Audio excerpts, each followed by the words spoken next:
In an earlier class, we talked about the route that blood follows as it flows through the heart. I hope you've all been studying that.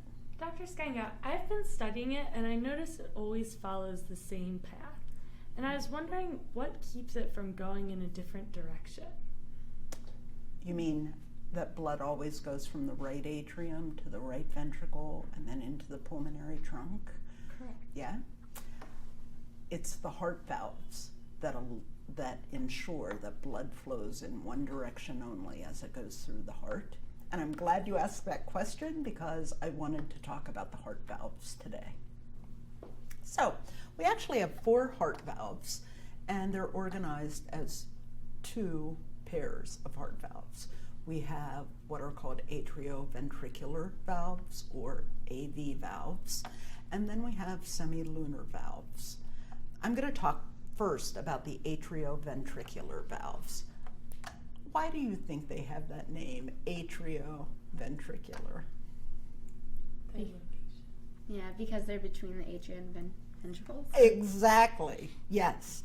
So we have over here on the right side of the heart, we have the right AV valve, which is positioned between the right atrium and the right ventricle. And then on the left side of the heart, we have the left AV valve, which is positioned between the left atrium and the left ventricle. All of the heart valves are composed of a dense, fibrous connective tissue, which means that they're kind of sturdy, and they have to be sturdy because they move around a lot inside the heart as the heart is beating. And that dense connective tissue is covered on both sides with a very smooth, thin layer called endocardium. The smooth, thin layer is important because it allows blood to flow through and past the heart valves with less friction. So when we look specifically over here at the right AV valve, what we see is that there are 3 cusps of connective tissue which create that heart valve. And so we refer to the valve as the tricuspid valve because of those 3 cusps of tissue. On the left side of the heart, the left AV valve is made up of 2 cusps of tissue. And so it could be referred to as the bicuspid valve. But it's more often, in fact, I almost want to say it's always called the mitral valve, not the bicuspid valve, okay? So those 2 valves are what ensures that blood does not flow from the ventricle into the atrium. They prevent blood from flowing backward from the ventricle into the atrium. How do they do that?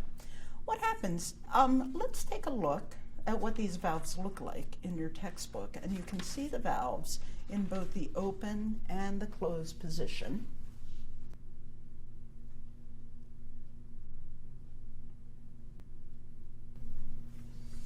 Notice that when the valves are open, the cusps are in the position that you see here in this model.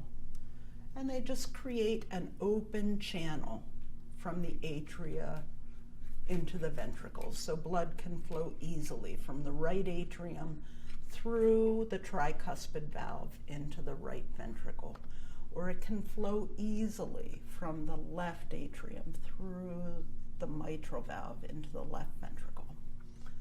What happens though is when the ventricles contract, if you would just think about this, you have to imagine it because we're looking at our model. But if you would just think of the ventricles contracting and squeezing on the blood that's present in the ventricles, what do you think is going to happen to pressure in the ventricles when that squeezing action happens? A little increase. Pressure is going to increase in the ventricles, right? And at the point that pressure in the ventricles gets higher than pressure in the atria, the cusps of the AV valves swing closed.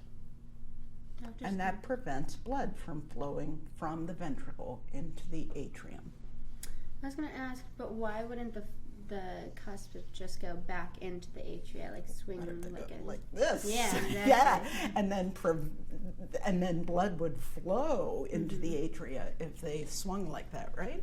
Well, structurally, we have some structures that prevent that from happening.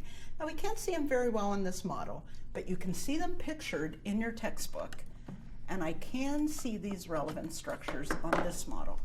So specifically, what we have attached to the free edges of the valve cusps are little thready structures that are made up of a very tough collagen.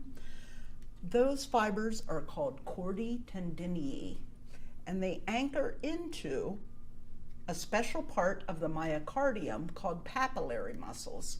So the papillary muscles just extend like little fingers from the walls of the myocardium, and chordae tendineae attach on the ends of the little fingers at one end, and then the chordae tendineae attach to the valve cusps at the other end.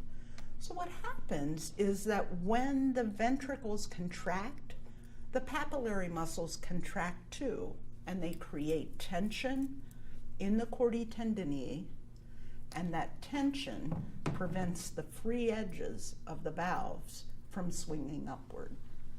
Okay, so that tension that's created in the chordae tendineae ensures that the valves will close and then stay in the closed position. Okay, so why do the AV valves close? Because of the increased pressure when the ventricles contract And they will close when pressure in the ventricles is higher than the pressure in the atrium. is higher than pressure in the atrium. Right. Now, why do you think the AV valves open? When the pressure decreases, so when the blood goes into the pulmonary trunk, there's less pressure in the ventricle, and there's more pressure in the atrium, so then they need to open to release that blood. That's the general idea. So you remember we have the heart contracting like this. Atria contract, ventricles contract, and then they relax, right? When the ventricles relax, pressure in the ventricles falls, and when pressure in the ventricle becomes lower than pressure in the atria, the AV valves open, right? And then in the next heartbeat, when the ventricles contract, pressure in the ventricles will get higher than pressure in the atria, and the AV valves will swing closed, right? So it's all about pressure that's being generated by contraction of the ventricles, right? Pressure is high in the ventricles, AV valves close. Pressure falls, AV valves open.